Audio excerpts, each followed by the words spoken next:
Queria convidar você a abrir a palavra de Deus em Marcos, capítulo 4. Marcos, capítulo 4. Peço você que abra a palavra junto conosco para acompanhar o que está escrito lá.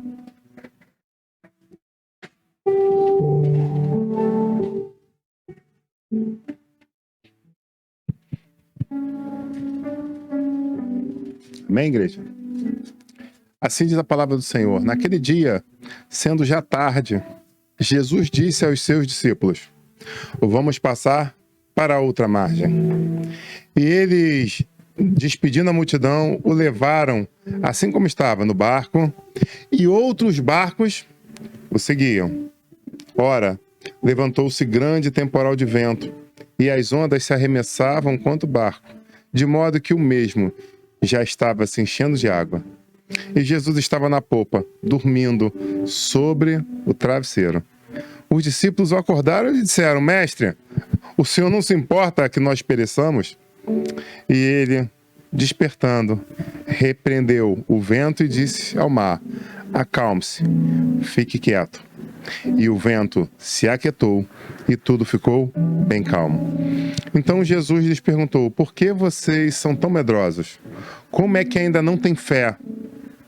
E eles, possuídos de grande temor, diziam uns aos outros: quem é este que até o vento e o mar lhe obedecem? Pai, em nome de Jesus, eu quero nos apresentar diante de Ti. O Senhor tem nos chamado para fazer algo bonito, algo profundo, algo tremendo. E nós queremos nos colocar na posição e falar: eis-nos aqui, Pai. Nós precisamos de Ti. Fala aos nossos corações e nos ministra essa noite. O Senhor sabe que eu estou sentindo uma grande alegria essa noite. Uma noite que está sendo muito especial para mim. E eu quero dividir essa alegria através da administração dessa palavra para essas pessoas que estão conosco. Que todos nós possamos ser transformados, que nós possamos ser edificados. Em nome de Jesus. Amém. Tá ouvindo bem daí?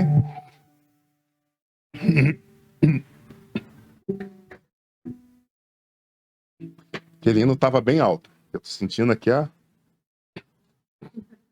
Para acompanhar a pastora, eu tive que levar lá em cima. Eu esqueci que eu estaria pregando a sequência. Esqueci. Acompanhar ela no tom é difícil. A mensagem de hoje tem por título A Grande Missão. Quantas vezes a história da nossa vida nós somos imbuídos de uma grande missão? Nesse momento a gente pega, e aí eu vou fazer um paralelo do que Lucas disse e que Marcos disse, que é, como a gente vê nos evangelhos sinópticos, né, os três evangelhos vão contar essa mesma história, né, através de pontos de vista diferentes. Então eu vou juntar o que Marcos viu e o que Lucas escreveu para que a gente possa construir plenamente a mensagem. Mas o fato é, após mais um dia de ministração, Jesus sente a necessidade de ir para o outro lado, para a outra margem do Mar da Galileia. E ali depois de todo aquele momento que eles passaram juntos ali com a população, eles despediram as pessoas no final do dia e Jesus entrou no barco. É interessante lembrar que Jesus estava na forma humana, então o que ele fez? Ele sentiu o cansaço e foi tirar um cochilo, né? E aqueles homens viram Jesus entrar no barco, deitar. O Lucas fala inclusive que ele estava com a cabeça sobre um travesseiro. Marcos diz que ele estava com a cabeça sobre um travesseiro. Então Jesus estava descansando. E talvez seja essa a grande reflexão a ser dividida essa noite. Muitas vezes Jesus está conosco, mas ele está descansando. E é por esse universo que eu quero andar com você. Já tivemos o prazer de uma certa feita ministrar sobre esse texto, falando sobre os impedimentos para que chegasse, os impedimentos espirituais para que chegasse do outro lado. Mas a abordagem hoje não é essa. Então, se você já viu outra mensagem, não é a mesma mensagem que está sendo ministrada. Foi uma revelação de Deus em cima do mesmo tema, porém com uma outra abordagem. Então, estavam dentro do barco. Quem estava com eles? Pessoas que eram altamente capazes de pegar o barco e levar ele até o outro lado.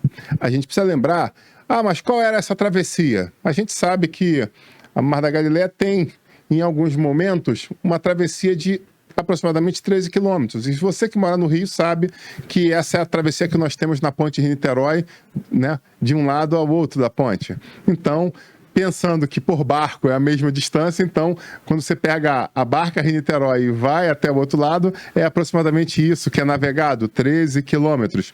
Então, não era um trecho muito grande, mas digamos que é um trecho que você fica literalmente longe das duas margens. Então, é uma distância que se torna bem difícil, diante de uma dificuldade, você voltar, por exemplo, nadando. Então, a palavra diz que eles saíram nessa travessia, e é interessante que Marcos vai falar que, inclusive, junto a eles foram outros barcos. Mas no meio do caminho, uma tempestade chegou a eles. E era uma grande tempestade. E aí você vê que quando Lucas fala sobre isso, já não fala dos outros barcos. E aí talvez seja a primeira grande reflexão dessa noite. Muita gente quer andar do seu lado. Muita gente quer viver o que você vive, mas não quer passar pelo que você passa. Muita gente olha e fala, cara, eu quero ser igual a ele, eu quero ter os filhos igual a ele, eu quero ter o emprego dele, eu quero ter a esposa igual a ele, eu quero viver o emprego dele, eu quero ser ele. Mas não quer passar pelo que você passa. Essa é uma máxima que muitos seres humanos sabem. E aqui não é diferente, porque as pessoas queriam andar com ele, mas quem estava com ele na hora da tempestade? Os discípulos. E eles estavam ali, e aí vem uma grande reflexão. Eles sabiam o que fazer, porque vários deles trabalhavam exatamente com o modo marítimo. Eles eram pescadores. Então, naquele mar que eles já tinham navegado tantas e tantas vezes, eles já conheciam a forma de agir, eles já sabiam como o mar se comportava, e era somente o quê? Fazer aquilo que eu já estou habilitado para fazer. E eu pergunto, o que houve de diferente nessa vez? O que deu errado? Jesus estava ali como um grande mestre. E Jesus estava cansado e eles não queriam incomodar o mestre. Eles só queriam poder passar pela grande tempestade, chegar do outro lado e falar assim, viu Jesus? Deu tudo certo. Você descansou, nós passamos aqui por maus bocados. Mas tá com a gente, ficou com a gente. Seguramos a onda, como aqui literalmente seguramos a onda. O Senhor descansou.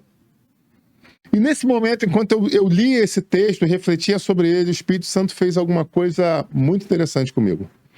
Ele me fez voltar exatamente a 4 décadas da minha vida. Mas exatamente há 41 anos atrás. Então, ele me fez lembrar de uma história exatamente pautado nesse texto. E eu falei, Senhor, que maneiro isso aqui. E eu quero dividir essa história inédita. Nem minha família sabe essa história, né? Então, é uma coisa que aconteceu comigo, né? Um ato de bravura que eu vou dividir com minha esposa logo aqui online, né? Primeira vez, ao vivo e a cores, depois de 20 anos de casado. E quero dividir com a igreja também. E em cima disso eu quero contextualizar a história que esses homens passaram. E eu começo a perguntar a vocês, quantas vezes nós não fazemos coisas com o objetivo de alegrar os nossos pais? De surpreender, de trazer orgulho para os nossos pais. Quem já passou por isso aqui? Quem já fez isso? Não. Isso aqui eu vou fazer, quando estiver pronto eu vou chamar e quando... Uau! Quem nunca passou por isso? De tentar trazer alguma coisa que é, poxa, aquele diferente. Assim estava acontecendo com aqueles discípulos. Não, nós somos pescadores experientes. Eu quero chegar e passar por mais uma grande tempestade da minha história, só que agora Jesus está aqui. Mas eu não precisei lançar mão dele. Eu sei que Jesus está perto de mim, mas eu consigo sozinho. Eu acho que já poderia parar a mensagem por aí e fazer o apelo, né? Quantas vezes nós não fazemos exatamente o que esses homens fizeram? Chamamos Jesus para o barco. Beleza, mas Jesus, você está no meu barco, mas fica quietinho aí, porque está comigo. O manche, o leme, a navegação é minha. Eu sei o que fazer. Eu tô te chamando para estar aqui porque eu acho você legal, eu gosto da tua presença. Eu gosto de estar contigo. Mas o comando é literalmente meu. E nessa grande reflexão sobre essa postura dos apóstolos, como eu disse, eu voltei aos meus 8 anos de idade. E eu lembrei a primeira vez que eu saí para comprar pão. Sabe, eu morava no bairro de Olaria, subúrbio da Leopoldina, aqui no Rio de Janeiro. E nós tínhamos um paradigma que minha mãe chegava tarde em casa. E meu pai trabalhava a semana toda e chegava tarde também. E eu queria poder, eu já com meus 8 anos, eu olhava tudo aquilo e eu via que minha mãe tinha que acordar, se chegava tarde, acordar cedo para comprar o pão, para a gente poder tomar café. E eu falei, não, poxa, eu acho que eu já posso colaborar com a minha família. Eu acho que eu já sou homem suficiente para fazer a minha parte, para dar a minha participação. E eu com 8 anos cheguei para meus pais, chamei eles e falei assim, eu quero colaborar com a família. Eu acordo cedo, vocês acordam mais tarde, eu quero ajudar, eu quero, quando vocês chegarem em casa, eu quero que o pão já esteja, eu quero, a hora que vocês acordarem, eu quero que o pão já esteja à mesa. E eu não sei como foi a conversa entre eles, eu sei que num dado momento meu pai chegou e falou assim, olha, tá aqui o dinheiro para você comprar amanhã 2 bisnagas. E eu pensei que ele ia facilitar as coisas, me dar o dinheiro certinho, trocadinho, mas não, ele me deu uma nota inteira. Eu falei, caramba, cara, essa nota tem troco. Ainda vou ter que lidar com esse outro problema. Eu falei, tá bom, eu vou... Amanhã, quando vocês acordarem, vocês podem ter certeza que o pão vai estar à mesa. E assim todos nós fomos dormir. Eu não preciso dizer que quando o dia raiou, eu já estava acordado. A ansiedade de poder fazer algo diferente era muito grande. De poder participar, ia ser o meu legado na história. Pô, primeira vez que eu tô saindo de casa sozinho e vou lá naquela longínqua padaria para comprar pão. Pô, não é nem padaria, na mercearia, né? Ia lá na mercearia que vendia pão de manhã. Então eu falei, não, cara, isso aqui é um momento muito importante da minha vida. Eu mal consegui dormir e eu acordei cedo. E eu lembro que já era mais... Eu fiquei um tempo em casa e quando foi mais 8 horas da manhã, eu saí na minha ousada tarefa.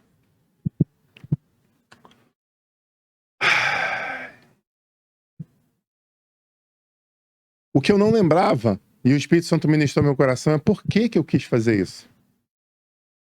Eu divido com vocês. Meu pai era um homem forte. Sério. E eu sabia que ele queria formar homens íntegros. Batalhadores. Homens guerreiros. E eu com 8 anos eu já consegui olhar para meu pai e ver isso. Por outro lado, minha mãe trabalhava à noite e chegava em casa por volta de 1 hora da manhã. E eu queria poder ver a minha mãe descansar mais. Então, 2 coisas psicológicas estavam acontecendo com aquela criança. Eu queria provar ao meu pai que eu já era homem também, suficiente para ter tarefas, para ter responsabilidades.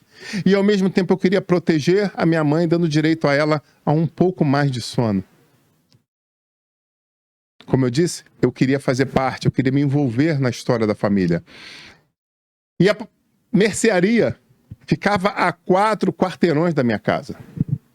E eu lembro que eu saí dali, eu saí do meu prédio, eu morava num conjunto habitacional. E eu lembro que eu saí, rompi por aqueles 4 quarteirões e mais interessante do que isso, aquela mercearia era numa outra quadra. E aí é a hora que só quem morou no subúrbio, quem morou em lugares longínquos e desérticos, né, vai entender o que eu estou dizendo. Era uma outra quadra, era um outro território, não era o meu território. Então eu tinha que não somente superar o meu medo de ir comprar o pão, como ainda tinha que superar o medo de entrar no território de outras pessoas. Porque eram literalmente guetos divididos. Eu morava na quadra GH e a mercearia era na JK. Então era... tinha que entrar numa outra localidade, por assim, né? Uma região de outro dono.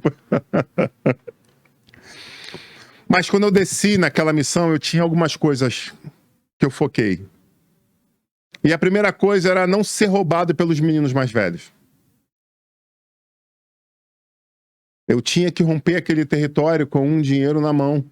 E eu tinha que ter certeza que eu não ia ser roubado daquele dinheiro. A segunda coisa, visto que eu estava com o dinheiro inteiro, eu tinha que conferir bem o troco, para saber se tinham me dado o troco certo.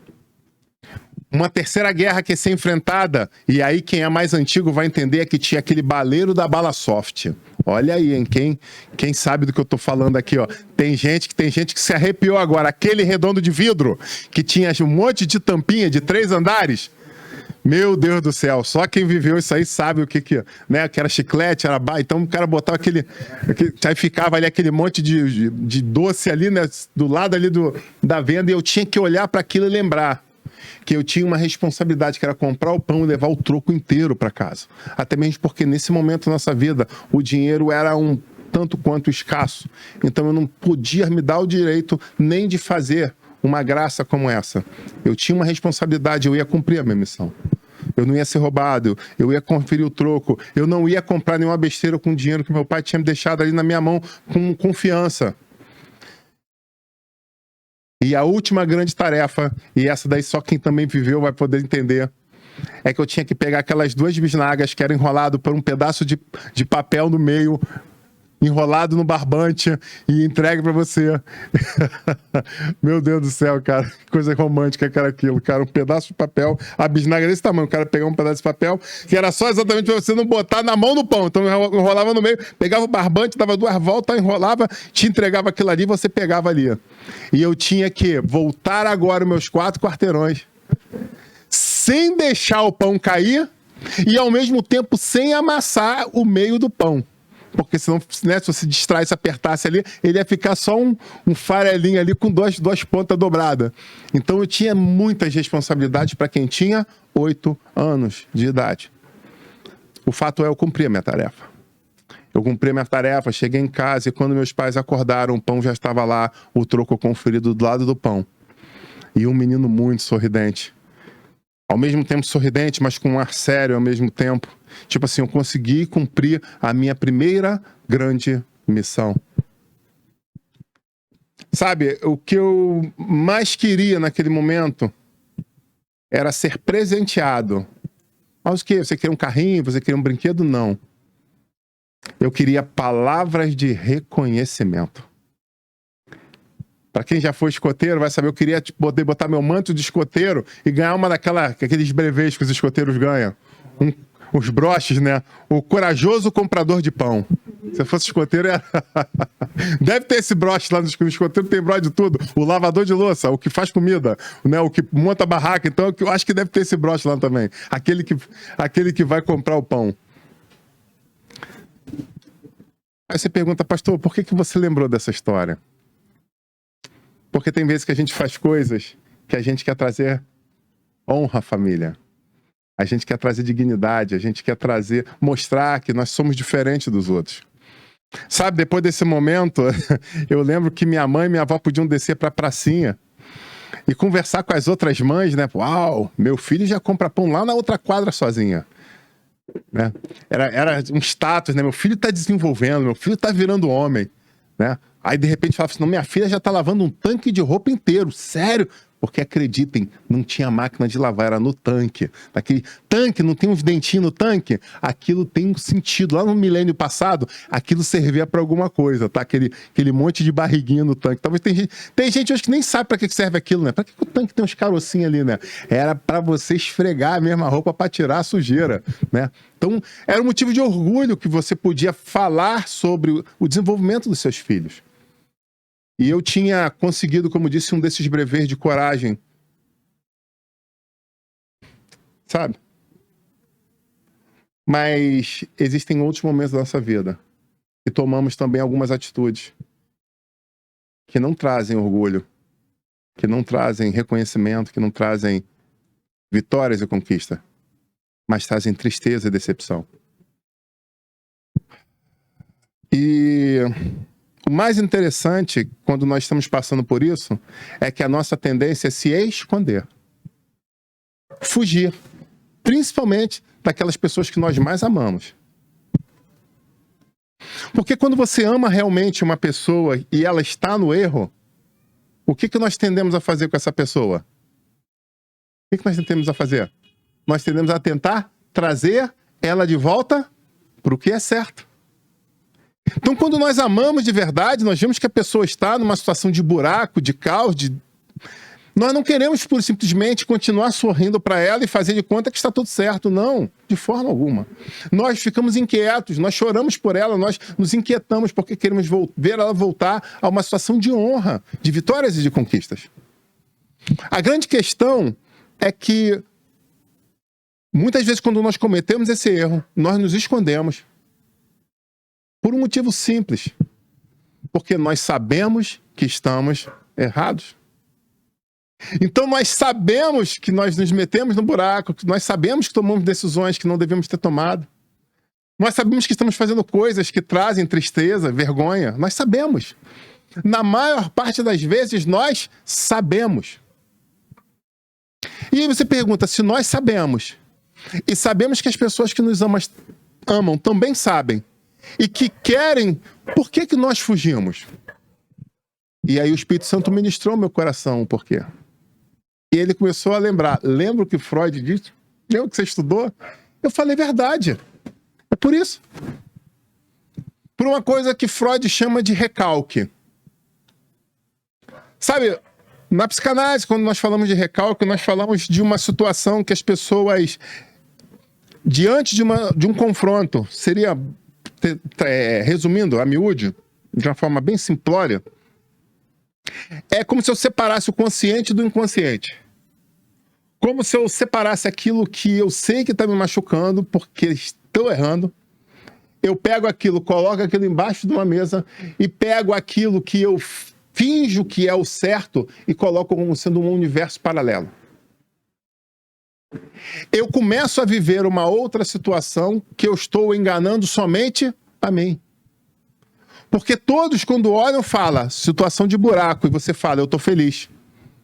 Aí você fala, mas isso aí está te levando, está te destruindo. Você fala, eu estou crescendo. Porque você, na verdade, recalcou a verdade, você botou a verdade, sublimou a verdade, e você está vivendo num conto de fadas. Mas acredite, conto de fadas como esse, diante de recalques de pessoas que estão entrando no buraco, normalmente são alimentados. E aí você pergunta, por quem? Pelos falsos amigos. Por pessoas que também estão vivendo vidas deprimentes. Pessoas que estão vivendo situações igualzinha à sua. E aí você tem uma situação chamada simbiose, você começa a se identificar. Aí você fala, uau, mas você está usando muita psicanálise, pastor, então tudo bem, eu vou usar a Bíblia. Porque a Bíblia vai falar que um abismo chama um outro abismo. São dois cegos se conduzindo. A Bíblia fala a mesma coisa. E como é que eu vou ajudar a tirar alguma coisa do olho do irmão se eu não tirei ainda a trave da minha? Como é que eu vou tirar um cisco do olho se eu tenho uma trave incomodando minha vista? Traduzindo, o que eu estou falando tem todo o alicerce bíblico. E nós, muitas vezes, acabamos agindo dessa forma exatamente. Nós nos escondemos, nós não vivemos uma realidade, porque nós escolhemos viver um conto de fadas. Mas sempre tem aquela pessoa que é um verdadeiro amigo que está tentando te falar a verdade. E aí eu começo com a seguinte pergunta para você. Será que essa fuga está realmente te ajudando a crescer? Será que essa fuga está te levando a uma libertação? Ou será que você só está piorando dia após dia? Bom, continuando. É preciso lembrar que algumas pessoas fazem isso por decisão e algumas acabam fazendo inconsciente. O fato é, indiferente desses dois caminhos, eles são caminhos de desgraça e de morte. Então você que está cônscio, você que está vendo aquelas pessoas amadas vivendo essa situação, nos cabe, literalmente como atalaias, apregoar a verdade.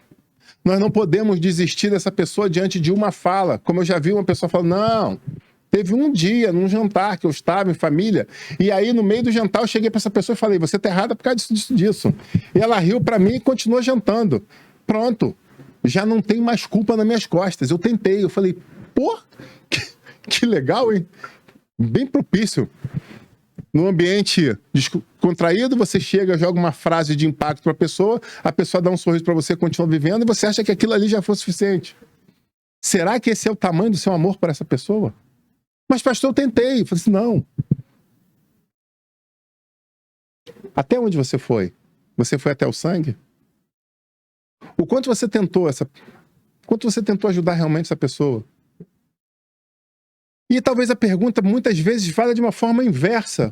quando você estava numa situação como essa, o quanto lutaram por você? Será que você, no mínimo, fez a mesma coisa que fizeram por você? Talvez essa seja uma pergunta extraordinária. Será que você lutou pelo próximo como lutaram por você? Será que você jejuou? Se você se entregou? Será que você foi lá buscar pela mão, trazer de volta, como fizeram contigo? Talvez seja só essa pergunta, e isso não está nem escrito no esboço. Está me vindo agora essa reflexão. Então eu te convido, em nome de Jesus, a refletir sobre o quanto realmente você tem lutado pela vida e o quanto você está disposto a entregar-se. Quanto você está disposto a guerrear. A quantos pentes, quantos carregadores você está disposto a gastar nessa luta pelaquela pessoa que você diz que ama? Ou será que esse amor é só uma falácia?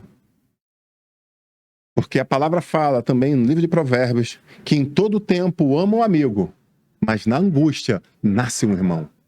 Será que você tem chamado aquela pessoa de irmão, mas será que você está se preocupando como um amigo? Ou será que você está indo até as últimas consequências, como a palavra fala, como um irmão faria? Bom,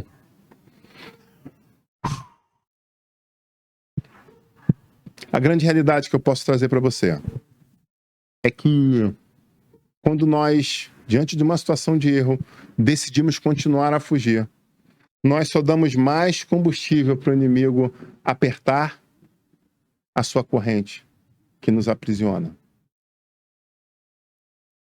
Então, acredite, dar tempo ao tempo não vai mudar nada. Fazer de conta que não está acontecendo não vai mudar nada. Dizer que era a vontade de Deus é mentira, não vai mudar nada. Eu quero convidar você a se reinventar, a optar essa noite por uma transformação de vida, uma libertação em nome de Jesus. Sabe? Depois de contar essas duas histórias, eu quero voltar de novo naquele barco. Os discípulos queriam somente ter um dia de glória. Eles queriam só, como eu, com meus 8 anos, eu só queria poder, quando os meus pais acordassem, poder olhar e falar assim, estou orgulhoso de você. Que aguaceira foi essa aqui no barco? O que aconteceu? Ah, Jesus, nem te conto. Teve uma tempestade aqui, mas nós conseguimos driblar ela, e nós fizemos, acontecemos, e no final deu tudo certo, tá aqui, ó. O Senhor queria chegar do outro lado e o Senhor chegou seguro. Porque eles sabiam o que fazer. E eu preciso perguntar a você, quantos momentos da sua vida você tem tomado atitudes, até mesmo de coragem, de tentar? Eu reconheço isso. Você tem tentado. Você tem buscado, você tem se esmerado para fazer de uma forma diferente. Eu glorifico a Deus pela tua vida por isso. Mas nós precisamos entender o que é ser determinado, o que é ser perseverante e o que é ser obstinado. Porque a obstinação tem derrubado a muitas pessoas boas, muitos homens e mulheres de Deus. Porque eu dou um passo no objetivo, dou um segundo, dou o quinto, dou o oitavo, e quando eu chego no oitavo eu sinto que não está dando muito certo, e aí em vez de chegar e escutar uma voz que fala, é a voz do Espírito Santo falando no meu coração, a voz daquela pessoa que te ama, que está falando, volta uns 3 passos e entra pelo outro caminho, você fala, não vou voltar, porque eu tenho certeza que quando eu chegar lá pelo 12º passo eu vou encontrar de novo esse caminho, porque eu tenho certeza, porque eu analisei, eu vi, eu sou. E muitas vezes quando a gente chega lá no 12º, a coisa está pior ainda do que estava antes. E aí você chega e fala, eu estou perdido. O triste é que tem outros que chegam e falam, não, eu vou continuar andando. Porque lá para frente, lá para o 16º, pelo 20º passo, lá vai dar certo. Mas você não está mal se aguentando em pé, mas eu tenho certeza que esse quadro vai mudar. Isso é obstinação. A Bíblia fala sobre nós ouvirmos conselheiros idôneos, pessoas experimentadas, pessoas que muitas vezes já andaram por esse caminho que nós estamos andando. Para que fim? Qual é o objetivo disso? O objetivo disso é um só. É nos ajudar a encontrar o verdadeiro caminho de paz, de felicidade e de conquista. Então nós precisamos ter maturidade para entender que por vezes a gente se distrai, se perde. Às vezes eu vejo os músicos aqui, né, que estão lutando a cada dia, aprendendo melhor os seus instrumentos, treinando.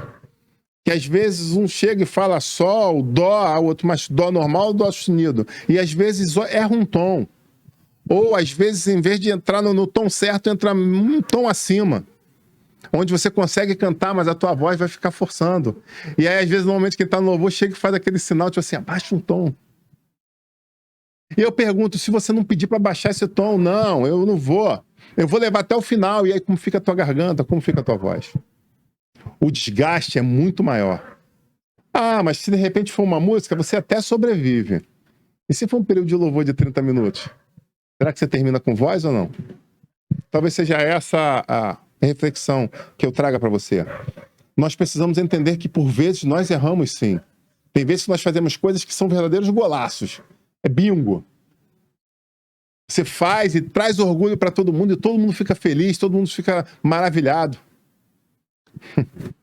É um exemplo bem clássico de uma pessoa que ligou para mim ontem e falou assim, pastor, eu fiz uma situação no Natal, mas eu estou fazendo e eu sinto que quando o senhor provar isso aqui, o senhor, meu Deus do céu, o senhor vai falar em mistério com Deus. Porque eu fiz uma 8ª maravilha da culinária e eu lembrei do Senhor. Eu falei, meu Deus do céu, glória a Deus por isso. Aí minha esposa chegou para mim e falou assim, mas será que sobrou depois da festa? Eu falei, não. Não.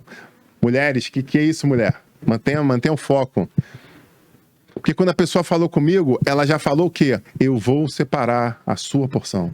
Porque eu quero que você tenha essa experiência. Quantas vezes nós fazemos promessas vazias e não cumprimos elas? Quantas vezes nós colocamos o doce na boca da criança, como falavam alguns anos atrás, e depois não executa? Sabe, certa feita eu fui com a minha filha num restaurante aqui no Rio de Janeiro, e depois desse restaurante a gente se alimentou bem ali, e a irmã tomou um sundae. E a outra filha, né? Quem tem 2 filhos aí pra cima sabe o que é isso aí, né? Tem uma situação genética muito interessante que quando um come uma coisa, o outro pede outro prato, mas quando aquele começa a gemer, parece que o gosto sai da boca de um, vai lá na boca do outro. E essa outra filha chegou e falou assim, pai, com o olhinho como daquele gato, do gato de botas, né? Do Shrek, né? Fiz aquele olhinho com um olhar assim, de pobre coitado, falou assim, pai, eu acho que o senhor ia gostar tanto desse sundae. Eu olhei para ele e lembrei do Senhor. Eu falei, o quê? Eu lembrei que um dia você comeu e falou, você não quer comer outro? E tipo assim, de repente, quando entrares no teu reino, dividir comigo, olha só, hein? Tem que saber, filhos, tem que saber pedir. Mas eu falei para ela, não, minha filha, hoje eu tô cheio, mas não se preocupe. Num outro momento que a gente vier aqui, pode ter certeza que eu vou dividir esse sundae com você. E a vida seguiu. E as semanas se passaram, e até que um dia ela chegou e falou pra mim, lembras tu, servo, que tem um negócio de um sundae aberto? Eu falei, sundae? Que sundae? Eu já não lembrava de mais nada dessa história aí. Ela, não, que você tava com a roupa tal, e aí começou igual uma profeta, entregar tudo, você tava tal, você pagou com um cartão tal, na mesa tava sentado nessa disposição, lembrava de detalhes. Ela soube pedir o que era de direito dela. Você está entendendo isso? Nós precisamos tomar cuidado com as promessas vazias que muitas vezes nós fazemos porque a outra pessoa está ali, ó, ansiosamente aguardando para que se torne realidade. Então, quero te convidar em nome de Jesus a refletir sobre as atitudes de honra e glória que você já teve na sua história. E eu agradeço a Deus por isso. Mas eu apresento as promessas vazias que você cumpriu. Em nome de Jesus, corra atrás para resolver essas pendências. Existem corações que estão feridos esperando. E às vezes, como nesse caso, às vezes um pequeno sundae pode fazer toda a diferença na construção de um relacionamento. Mas, pastor, é só um sundae. Acredite, às vezes é só um sundae. Às vezes é só aquele chinelo que você pediu emprestado e você nunca devolveu. Talvez esteja na hora de você ir ali na mercearia, na farmácia, não devolver aquele que você pegou emprestado, devolver até um novo. E pedir desculpa. Poxa, eu acabei distraindo e usei teu chinelo por alguns meses. Ele acabou desgastando, mas tá aqui, eu quero te dar um novo. Você não tem ideia de como isso pode transformar histórias, como pode transformar relacionamentos, às vezes nas pequenas coisas. Mas a terceira vertente dessa história é quando nós fazemos coisas que trazem desgraça, desonra e sofrimento para nós. Onde nós estamos mentindo para nós mesmos, fugindo do conselho, da orientação, até mesmo do puxão de orelha. Sabe, eu não sei até onde você foi, mas eu quero te dizer que você pode estar sofrendo muito. E eu te digo que essa noite pode ser a noite da transformação da sua história. Basta você querer. Talvez essa seja a oportunidade, a chave que o Senhor está entregando na tua mão para você abrir esse cadeado que tem prendido, de tirar esses grilhões que tem te acorrentado, tem te sufocado. O meu Deus é o Deus do impossível. O meu Deus é o Deus Todo-Poderoso e é nele que eu confio. E eu sei que ele é capaz de fazer infinitamente mais do que você pediu ou até mesmo pensou. Ele pode promover a transformação da sua vida essa noite. Basta você crer. Sabe, eu quero terminar. Pescadores em grandes correntes de água. Pescadores vivendo mais uma tempestade. Só que aquilo que se tornava, era corriqueiro para eles dessa vez, acabou indo por um caminho diferente daquilo que eles esperavam. E de repente, quando eles viram, a água estava entrando no barco. E o barco estava quase indo a pique.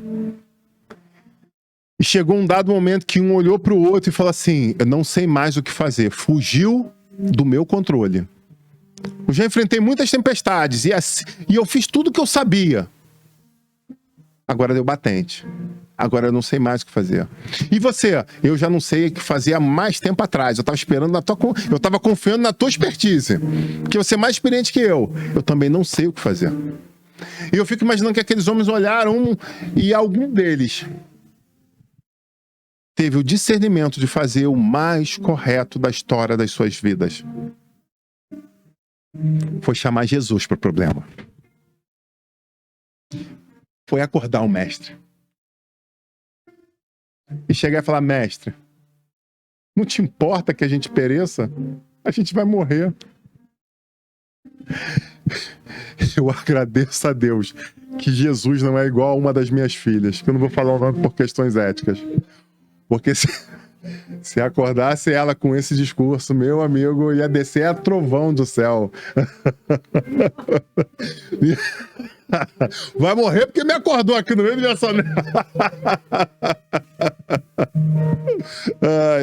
Eu vou dar de presente de aniversário para minha filha Temperamentos Controlados pelo Espírito, de Tim LaHaye, né? E aí Jesus cansado, ele vai acordar Jesus. Jesus, olha só, Jesus, está aqui perecendo. O texto não nos dá a forma, a fala, né, a emoção que Jesus... O fato é que Jesus ficou meio brabo com aquilo ali. Não sei. Vocês estão brincando comigo. Vocês estão me acordando para isso? Até quando eu vou estar no meio de vocês? Vocês não têm fé, não? Vocês não estão aprendendo com nada do que eu estou ensinando, não? Tinha que me acordar para isso? Eu sou homem, eu estou cansado.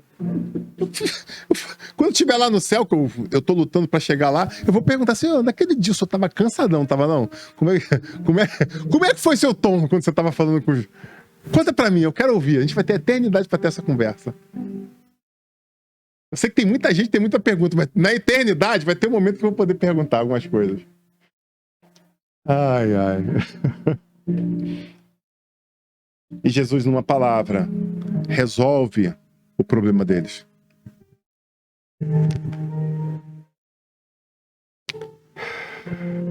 Talvez o que esteja faltando é você chamar Jesus para o barco. Talvez o que esteja faltando é você chamar Jesus para essa história. Você já tentou, e eu agradeço a Deus pela tua vida, porque você é um cara perseverante mais, ou uma mulher perseverante, mas chega. Chega, não dá para ser obstinado, não dá para colocar não somente a sua vida em risco, mas de todos que estão no barco junto contigo. Chega de ser egoísta. Chega de fazer toda a tua família sofrer. Chega. Em nome de Jesus, chega. Tá na hora de ser humilde, procurar ajuda.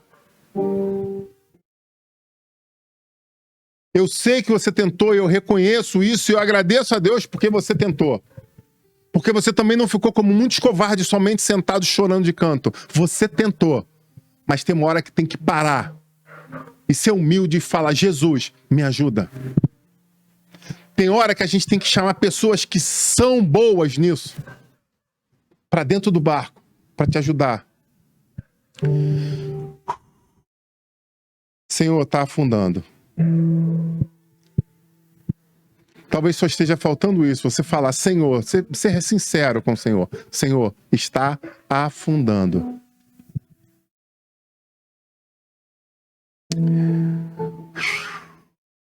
Quantas vezes você já não passou por isso, ouviu pessoas passando, que só chamam Jesus para fazer parte da história no último momento, quando parece que já está tudo perdido? Eu quero te dizer que não precisa ser assim. Pode ser diferente. Eu quero te fazer um duplo convite nesse momento. Um duplo convite. Primeiramente, quem são os pastores? São pessoas com experiência espiritual e experiência secular. Até mesmo porque a palavra fala para que nós não venhamos a impor as mãos precipitadamente sobre pessoas jovens. Por quê? Precisa ter bagagem, precisa ter história. E aí vem a piada, né? Nesse ministério, por exemplo, os pastores têm uma experiência secular, porque se juntar a idade dos dois dá quase um século. Ela não riu, ela não achou... Essa piada ela não gostou, não curtiu. Depois edita. Mas são pessoas que já têm muita história de vida. Já passaram por muitas coisas. São 50 anos aproximadamente de histórias que eu posso dividir com você pelo que eu passei, o que deu certo e o que deu errado. Mas além da experiência de vida, a experiência secular, existem essas experiências espirituais. Porque pastores são seres que buscam a presença do Deus Altíssimo, buscam discernimento no Altíssimo. E tem horas que você vai poder chegar com problemas, vai dividir problemas comigo, eu vou poder dizer: isso eu já vi, isso eu já vivi, isso eu já sei a resposta, eu já tenho o gabarito. É só você ir por aqui e por ali, fazer e acontecer, que as coisas vão mudar, porque eu já vivi, eu já concedi várias vezes isso. E eu posso te ajudar. Mas é interessante que vão ter horas que você vai falar coisas que eu não vou saber o que fazer, mas eu não vou ter problema nenhum em acordar Jesus. E chamar Jesus para a história. Falar assim: epa, calma aí essa história, calma aí. Só um minuto, Jesus. Faz parte comigo dessa reunião, porque essa história eu não sei o que fazer, mas eu sei que tu sabe. Então, para isso que servem os pastores, são pessoas que buscam sensibilidade espiritual para te ajudar no momento da dificuldade. Mas eu preciso te dizer uma coisa, que algumas pessoas confundem isso, mas eu quero deixar bem claro aqui, pelo menos nesse ministério, assim. Se você entrar em uma baía e tiverem muitas pedras e o teu navio estiver correndo risco, quando a gente chega nos portos internacionais, em quase todo mundo existe uma figura chamada prático. E quando eu entro naquele lugar de baía, quando eu preciso levar o meu navio até a costa, até o porto, o prático entra a bordo. E o prático vai subir no comando e vai chegar e vai falar assim: pra cá, pra lá. Agora você vai andar tantos metros pra ali. Mais pra lá, pra fugir, que tem uma rocha aqui. Aqui o calado é baixo. Vai prender no banco de areia. Fugiu a palavra. Mas a pergunta é: o prático pega o leme? A direção do navio é tua. Assim, muitas vezes, é o pastor, quando nós recebemos explicação, discernimento, revelação do Altíssimo, eu posso dividir com você o que é necessário ser feito, mas as decisões são suas. Eu não pego no seu leme. A direção da sua vida é sua. Eu estou com o objetivo de te ajudar a elucidar coisas que podem vir a fazer mal a você. Vamos dar outra forma. Existem muitos caminhos que eu mesmo já trilhei e eu posso falar: se você decidir vir por aqui, eu sei que é um caminho de vitória.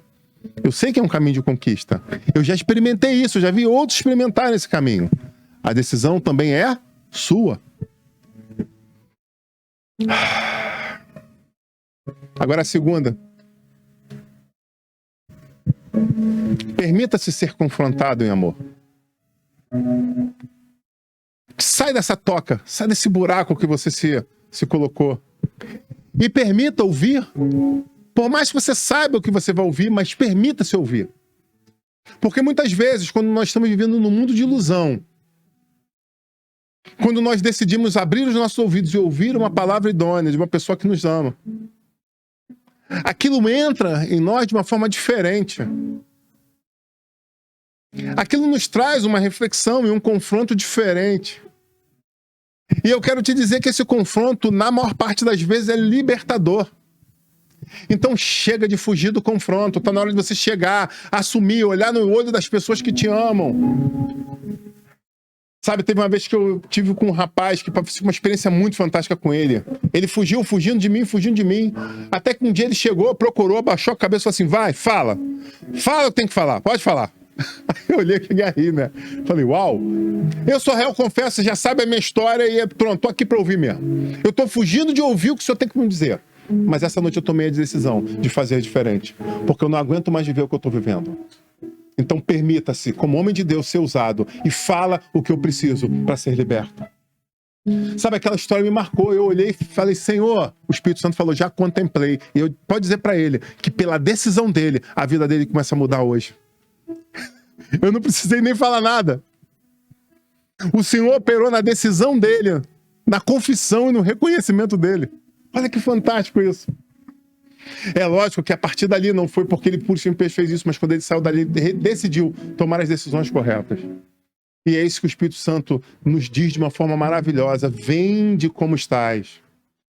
Mas não quer dizer fique como estás. É venha, que eu vou promovendo a libertação e a transformação. E eu glorifico ao Senhor por isso. Jesus quer te ajudar a sair dessa prisão. Eu quero te ajudar sendo Goel, sendo um remidor. Em nome de Jesus. Hoje é dia de voltar para a casa do Pai. Hoje é dia de parar de contar mentiras e falar as verdades.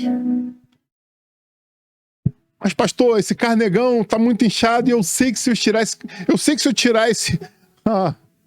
esse furunco tá inchado e se eu tirar esse carnegão vai doer muito, mas vai doer uma vez só e você vai ser liberto. É momento de viver coisas novas e tremendas. Eu quero convidar você a baixar a sua cabeça em nome de Jesus. Eu vou orar por você. Pai, em nome de Jesus. Nós estamos aqui como igreja reunida para dizer que nós te amamos. Para te agradecer por tantas histórias de vitória que nós temos para contar publicamente. Se nós parássemos essa noite aqui, fizéssemos uma roda e começássemos a contar as histórias de vitória que nós temos, nós passaríamos a noite, nasceria um novo dia e as histórias não terminariam. Nós somos gratos por isso, porque são muitas conquistas e vitórias que temos passado. Muitas realizações, coisas engraçadas às vezes. Algumas um pouco dolorosas, mas que sempre o Senhor colocou a tua poderosa mão junto conosco e nos permitiu vencer. Mas existem outras que nós não nos orgulhamos, Pai. E nós queremos apresentar também essas diante de Ti. O que nós queremos essa noite é parar de mentira, Pai. De fazer de conta. Chega de fazer de conta, Pai. Está na hora da libertação, está na hora de viver o novo de Deus. O Senhor não nos chamou nesse ministério para ficar enganando pessoas, mas para falar a verdade. E quando a pessoa está opressa, nós precisamos ajudá-las a ser libertas desses demônios. Quando as pessoas estão mentindo, nós precisamos ajudar as pessoas a se libertar da mentira. E eu quero pedir que os homens e mulheres que estão à frente desse ministério, todos aqueles que fazem parte, Pai, da equipe de remidores, possam sempre ter isso em mente. Nós precisamos ajudar pessoas a terem a vida transformadas. Porque são pessoas que queremos que passem a eternidade conosco. Sim, que passem a eternidade conosco. E não somente uma jornada nessa terra. Que em nome de Jesus, Pai, nós possamos ainda ajudar muitas pessoas na cura e libertação das suas histórias. Mas não porque nós somos algo, mas porque acreditamos no Deus Todo-Poderoso e clamamos ao Senhor que assim seja. Que essa noite, Pai, pessoas que estão se arrependendo, pessoas que estão confessando, pessoas que estão com seus joelhos dobrados agora nas suas casas, papai, possam estar alcançando a transformação das suas vidas. Que elas possam sentir o toque da tua mão sobre as suas cabeças, afagando as suas cabeças. Espírito Santo, se mostra, se revela de uma forma grandiosa e poderosa. Em nome de Jesus. Tira essa dor agora. Tira, Pai. Tira essa dor agora, para mostrar que o Senhor está com essa pessoa. Tira, Pai. Tira esse teor alcoólico que está operando. Tira, traz a cura agora, Pai. Em nome de Jesus. Tu és o Deus Todo-Poderoso e nós confiamos em Ti. Tira essa compulsão agora, Pai, em nome de Jesus. Tu és o Todo-Poderoso e em Ti que nós confiamos. Queremos clamar, Senhor, que continue nos dando discernimento do que fazer e de como fazer. Que essa semana seja uma semana de conquistas, de vitórias, de realizações.